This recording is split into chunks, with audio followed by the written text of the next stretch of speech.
Good morning, good afternoon, and good evening, everyone, and welcome to our webinar. Hopefully you can all hear me all right. Maybe my friend Niraj can give me a thumbs up to make sure that we're good.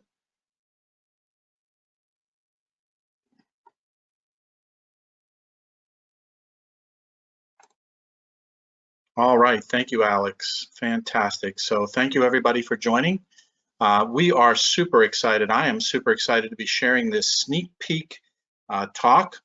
I'll be giving this same talk or a similar talk to this at an upcoming SAP BRIM conference in Chicago on October 26th and 27th. And I'm really excited to have all of you here to listen to this talk because I'm really excited to help people really understand some insights into connecting your order to cash or BRIM systems and your finance systems together.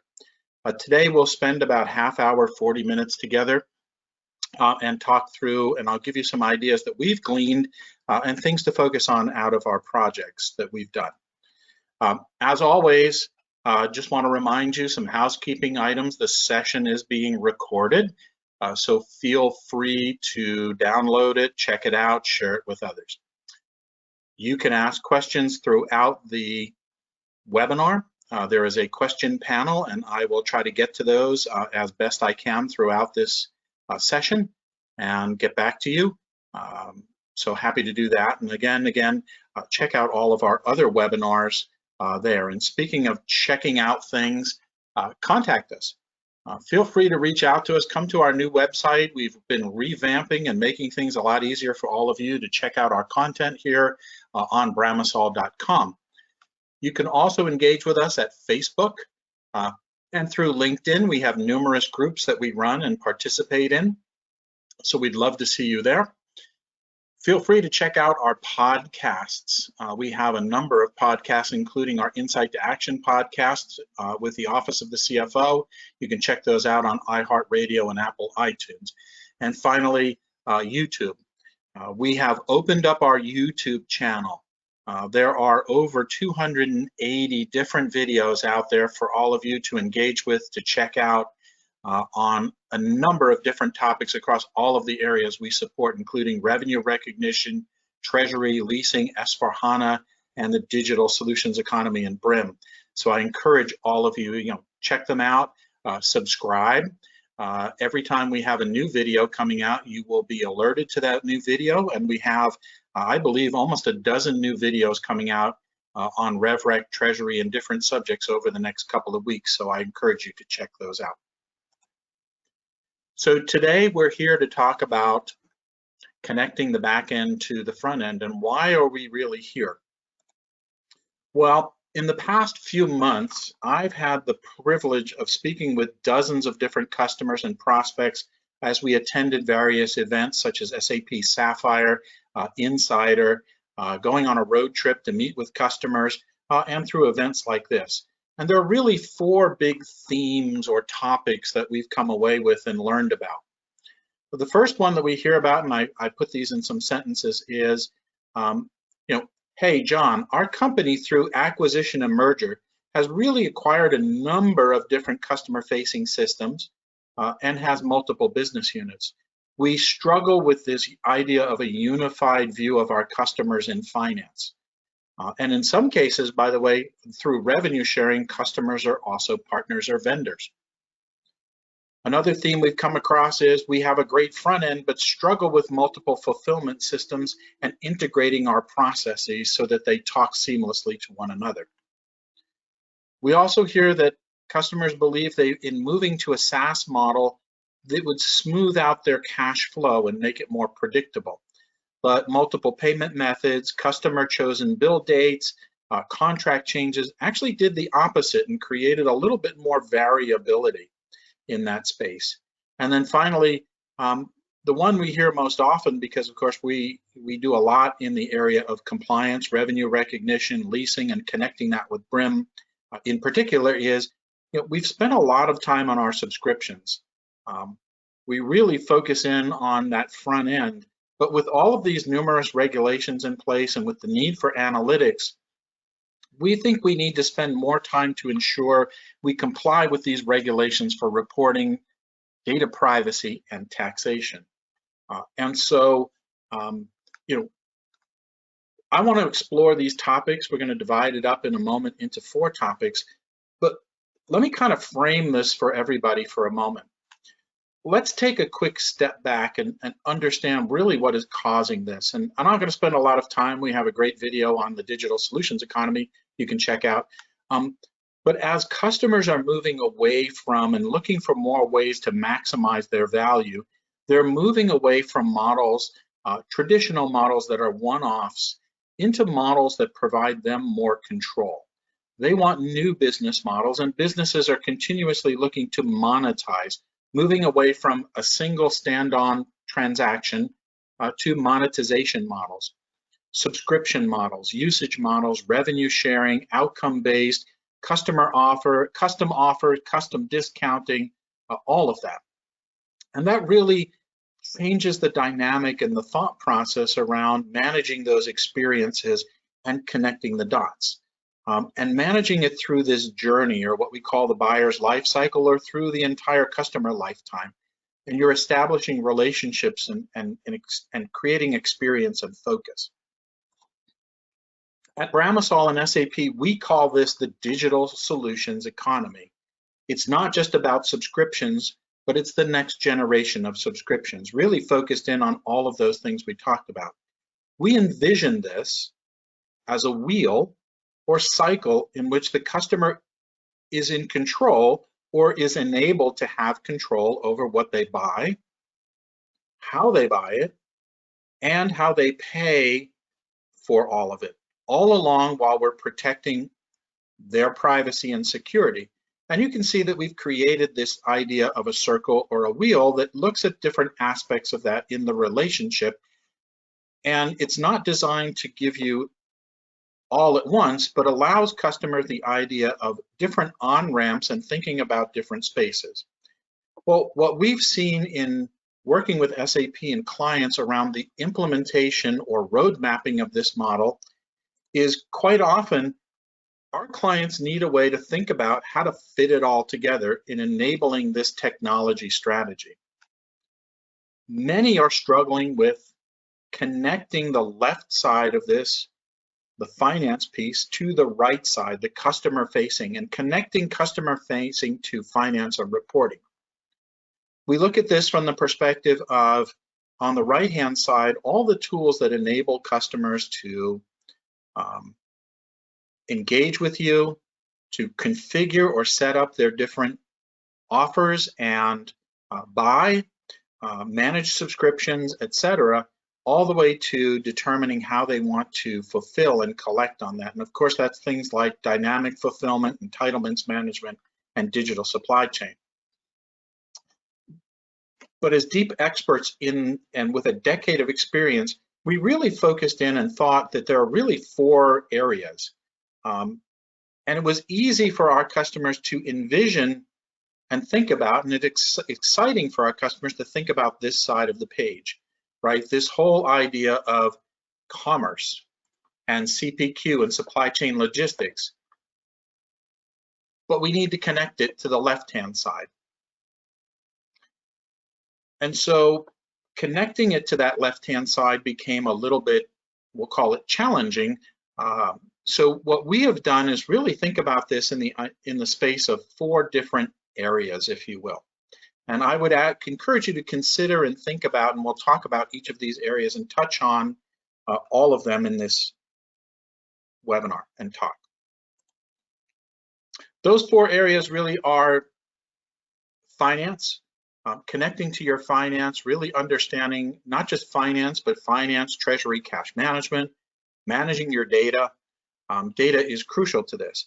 Think about your processes. How do you connect those processes? And finally, regulatory. And when I say regulatory, it's really about reporting, compliance, managing privacy, and all of that. In a recent webinar that I did a few months ago with our friends from Digital Route, we talked about this concept of digital debt. And I want to use this as a framework for talking about data. Some of the symptoms that you may see as an organization that you have this digital debt and it's impacting your ability to manage your customer relationships, to make decisions and move easily. Some of the symptoms you'll see is you're unable to scale quickly and easily, that every time you do something, you have to add new business processes, and you end up with business processing maps like this. You're inflexible to new business models. You want to implement new business models, but doing it requires customizations, or you don't have the depth. Upgrading is a problem.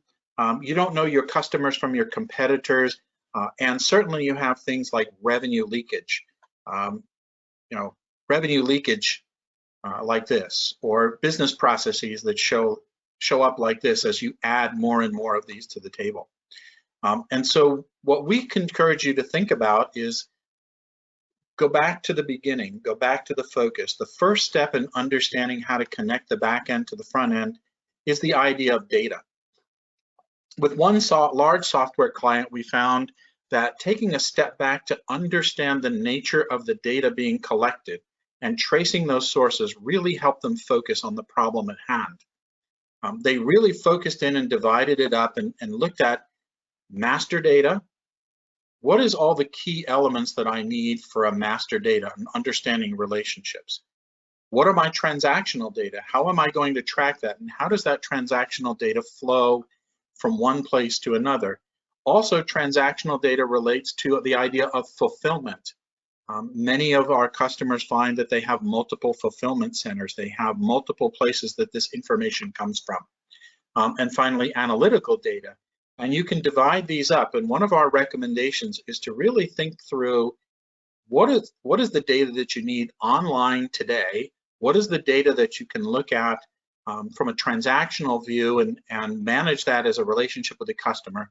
And finally, can you offload some of that analytical data?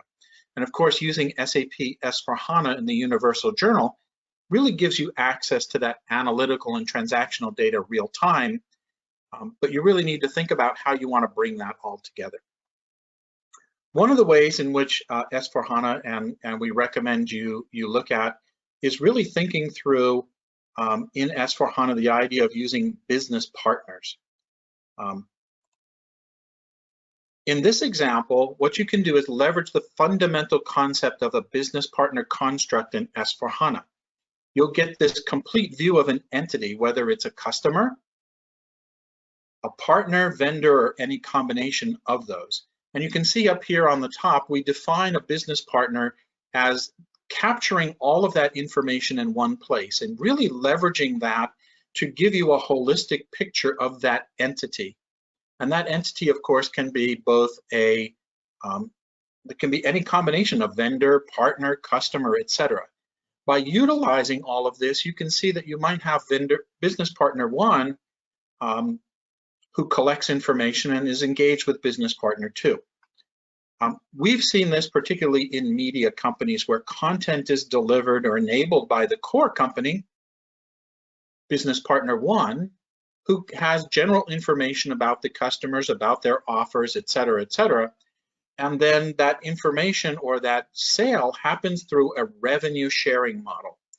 And that other business partner, and let's think of many that we can all think of many of those, Apple, Google, YouTube, lots of ways in which you can sell and buy different pieces of content.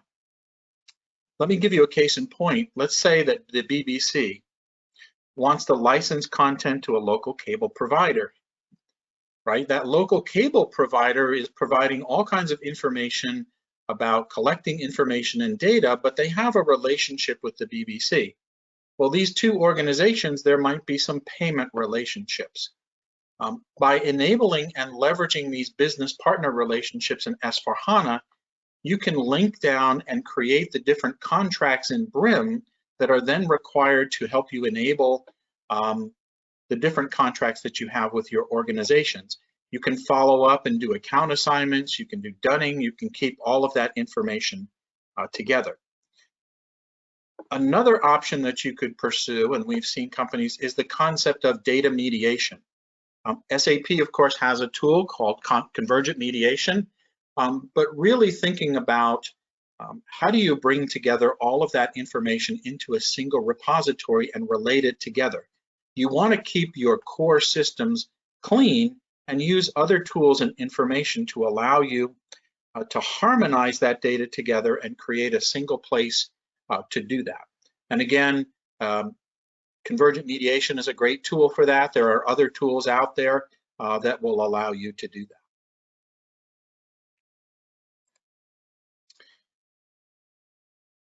The next step that we would talk about, or the next area, is this idea of process. So when we first got involved in the revenue recognition, I guess about almost a decade ago, we really found that this simple model that we developed helps people understand and frame the idea of how do I focus on and improve my processes. Everybody was trying to do all of these activities at once. And it really, when we thought about it, really helped this idea of comply, optimize, and transform really helped companies think about how do I manage my journey? How do I frame my journey together to do this? So what we found was, by starting with the idea of compliance, really take a finance-first approach as you move to S/4HANA or do innovation. Look at how you create what we call transactional, transactional excellence. Use that to understand how your transactions are created, ensure that the data is proper. Once you do that, you can then address all of the integrated processes. And we'll talk a little bit about the integration, for example, of BRIM and RAR in a few minutes. But if you look at some of these together, you can really begin to look at things like treasury, finance, accounts receivable. Think about the core data, manage that data, move to the optimization. Once you've optimized your processes, that creates a firm foundation for you to do transformation, driving innovation and agility to survive or thrive, if you will, in the future. And this will help you establish what we like to call organizational excellence. You've now got a machine that's humming and working together. We found that this model could really help many customers, not just on the compliance journey, but on this journey from selling a box, an old perpetual license model, to a SaaS model, a usage model. In fact, in a recent meeting with a managed services company, we really talked about how focusing on setting this firm foundation by using a finance-first approach, managing your data, thinking about migration, could best position them to leverage SAP BRIM and RAR together in an integrated fashion to move forward with their business. The next area that we talked about is finance. There are a lot of different opportunities in the finance space. What is different in this space is that contracts now are driving the terms. And what we mean by that is often we will allow our customers to come online through the CPQ process or through the SOM process or other tools, and really drive and create their own contract terms. We encourage our clients and our customers to really think about the relationship of those terms back to the terms that you create, both from a legal perspective as well as from a finance perspective. An interesting perspective is that as you move into a subscription model and implement tools like online payments, credit card payments, debit payments, an interesting thing occurs with your accounts receivable. It's that anytime something becomes an account receivable, it is now aging. It's immediately overdue, because what it means is that your credit card or the payment methodology has failed, and now you didn't receive a payment and that payment is overdue. And that has implications, and you want to think about that from a collections perspective. I mentioned security because that will become paramount. Think as you move, and some tips that we've learned from our customers who are implementing these models on the treasury side is think about security up front. how will you manage that credit card information? How will you manage that ACH information and make sure that it's secure? And if you're a global company, that security issue becomes even more paramount as you look at other jurisdictions like the EU, China, and others. Foreign exchange rates, interest rates, having master data that all comes together and is driven centrally is important. Several of our customers who've implemented central finance implementations have found that managing these and creating a resource or a one-way flow into their other applications such as RAR, BRIM, and others really helps them with managing and reducing the amount of reconciliations and other offline activities that need to happen. And finally, of course, we talk about multiple payment engines. As you really implement this solution, you may have multiple payment engines for multiple credit cards. You know, I told you I'd give you some examples. I mean, one company that we worked with assumed that by moving to a pay by credit card or approach, a debit card, credit card, and via subscription only, they would get a lot of benefits out of that. One was they would smooth out cash flows. They would reduce their AR, and they would gain better visibility into their cash and cash position. This was partly true. They did accomplish a lot of those goals because they allowed, because they allowed their clients to choose that billing cycle, whether it was a quarterly billing cycle, monthly, bi-monthly, etc., and then allowed them to pick the timing. Maybe not on the first of the month. Maybe I get paid on every other week, and so I want to set something up like that. What they found was they weren't as easily able to predict or manage their cash flow. Further, with multiple customers using multiple payment methodologies, they ended up with a large number of interfaces to the bank, interfaces to payment systems. They found that they were experiencing a large number of fees for all of the different transactions. So for them, as they were rolling out and continue to look at optimizing their processes and optimizing the subscription economy, one thing that they looked at was electronic banking, for example. They went about rationalizing their banking, rationalizing their bank accounts, and implementing EBS, electronic bank statements, via SAP, SAP Treasury, and leveraging tools such as multi-bank connectivity. In addition, as security became important, they were now faced with this issue of managing and collecting credit data that needed protection. The point here really is, as you implement and think about your subscription models, don't forget that the phrase that we use here is order to cash, or cash-like.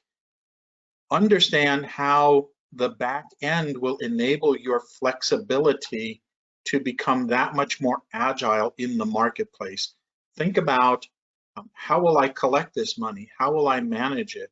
How will I work with foreign exchange rates if I offer these overseas? Do I want to leverage tools such as in-house cash and in-house banking to minimize my outstanding cash?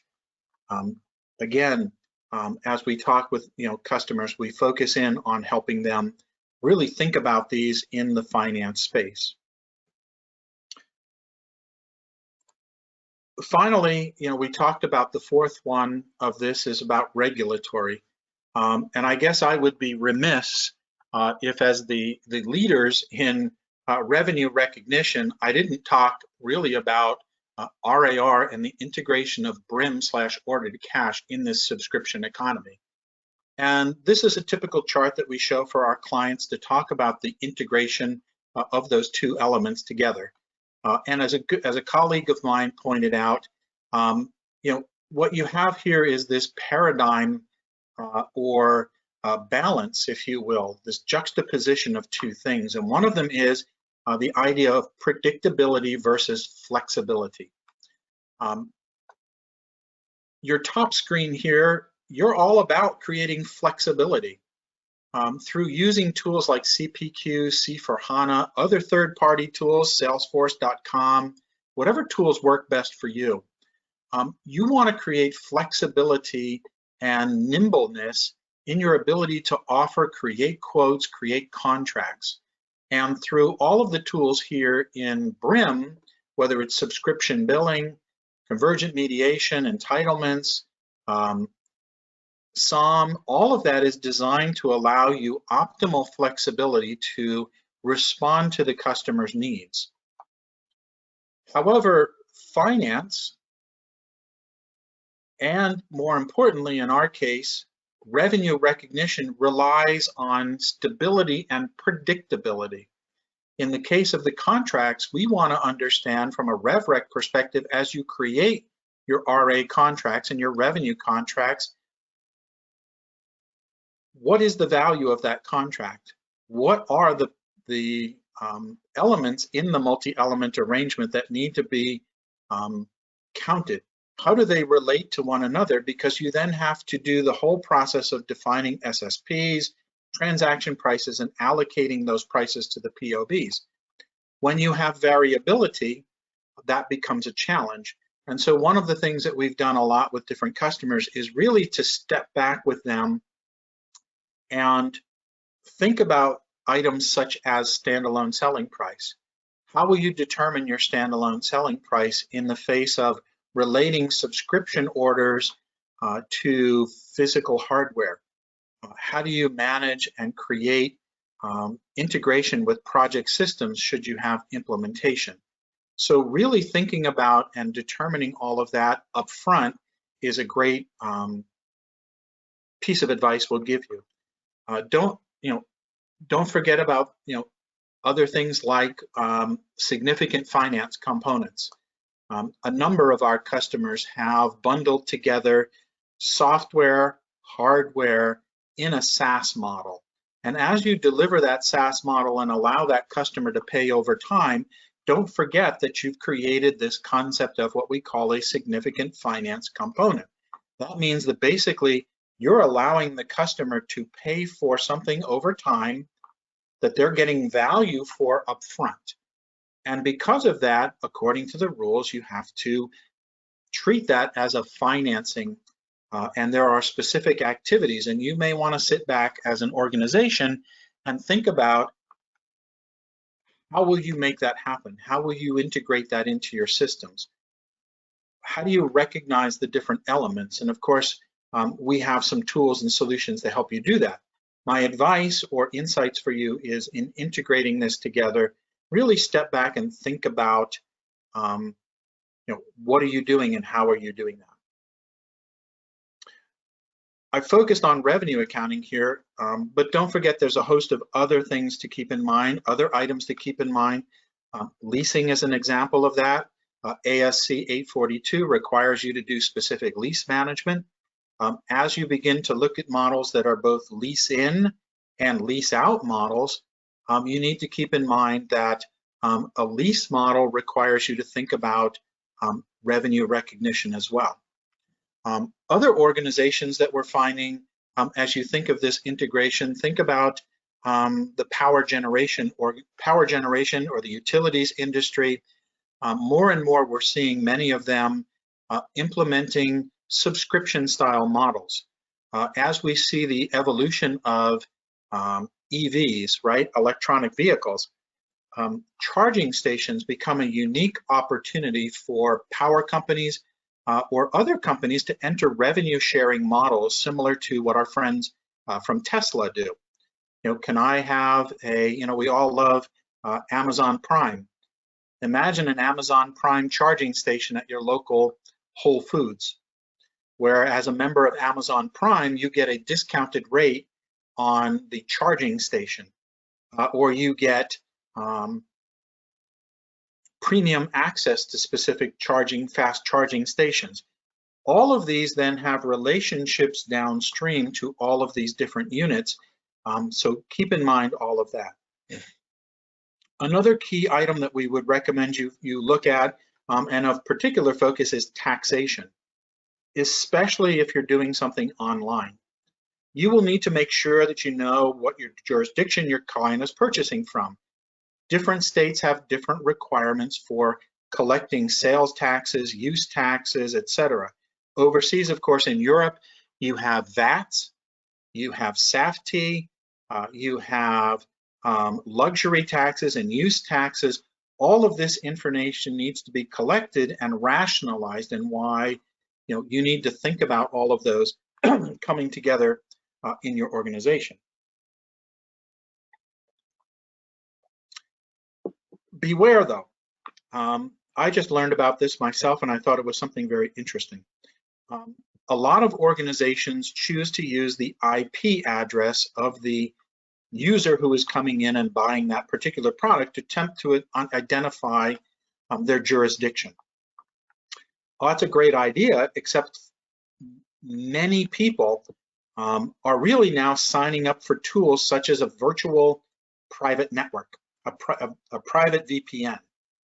Why do they do this? Well, many of us, if you will, really want to mask their IP. And they want to make it appear that they could be anywhere in the world. Part of this is designed to change how people can find you and email you.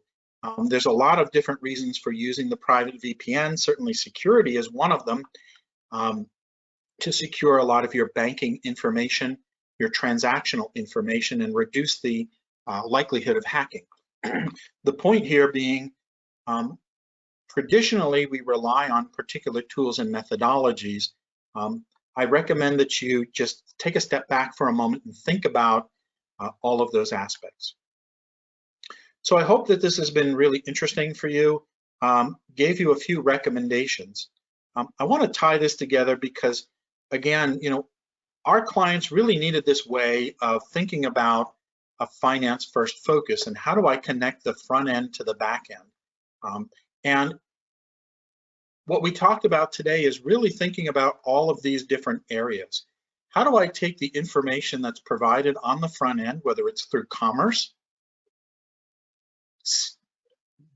creation of the offers through CPQ, SD, BRIM, etc., this dynamic bundling, flexible offers and complex order management, tying that to your supply chain and logistics, and how does that interface back into your back end, if you will, or your finance? Thinking about things such as cost and profitability. How will I measure and create analytics? How do I comply? What do I want to do from an operations and management? We talked about the idea of credits and collections, accounts receivable. How will I manage cash flow? How do I understand and look at that? And how do I connect the dots? We want to give flexible payment options, and we talked about direct credit cards. We talked about enabling those.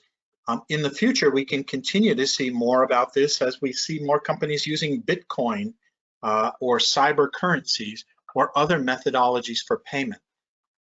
That all has to be driven to the extent that this is successful. You need to connect that to the back end. And finally, I mentioned the idea of tax, whether it's sales, use, or VAT ideas. And then finally, on the idea of compliance and reporting, you want to be able to enable, if you will, or continue. I didn't talk about this, but remember that as you're implementing these models up front, you want to continue to be able to enable that idea of continuous close or speeding up the close. With all of the different elements in here, rationalizing them, bringing that data together, you need to make a way and think about how do you keep the close simple. You also want to think about audit. How are you auditing all of these transactions? And by leveraging tools such as SAP CLM, RAR, and others, allows you to have an auditable trail. But that auditable trail is only as good as what we talked about, which is the underlying data and processes that connect them.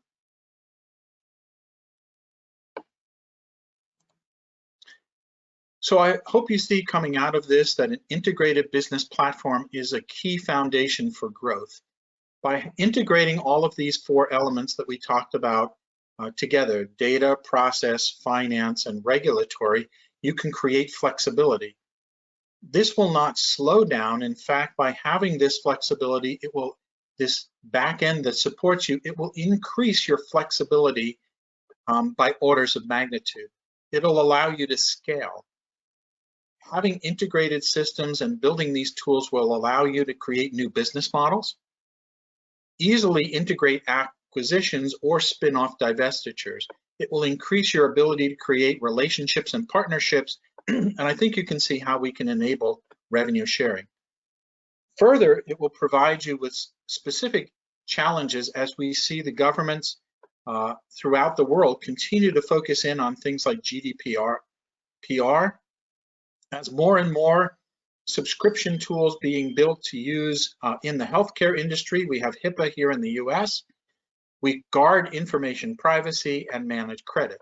So all of those really relate to bringing together an integrated system and leveraging an organization like Bramasol, who brings you that finance first, finance back end focused model and helps you apply it to your front end with our deep expertise in addition in BRIM. Just a quick plug for the BRIM conference. For those of you who are on here, we'd love to see you at this BRIM conference. I will be delivering a similar talk together with SAP, both Heidi Zhao, who is the BRIM product manager, as well as my friend and colleague Pete Graham, who runs and manages the RAR product, or the automated revenue products. I think it's a great event for you to have an opportunity to come in, learn more about the BRIM portfolio, to really begin to get engaged. There will be dozens of companies just like you who will have a chance. You'll be able to explore, learn from them, and meet other people who are exploring and looking for ways to manage the digital solutions economy, and of course, networking. I really enjoy these events because I learn so much from them and love interacting with the audience. Check out the agenda. I will be speaking, as I said, on Thursday morning, and look forward to seeing any and all of you there. If you get a chance to come over to our talk, just stop by, and we'd love to meet you and talk some more. So with that, I will wrap up again with a big thank you to all of you for attending this. I'm hoping that you got a lot of interesting value out of it. I know as I prepared for it and thought about what I wanted to talk about, I really gave me a new perspective on linking things together. So thank you very much for attending. Again, check out all of our other videos. Feel free to message me back. I'm John Froelich at jfroelich@bramasol.com. And I look forward to meeting you all, and I hope you have a fantastic day. Thank you again for attending.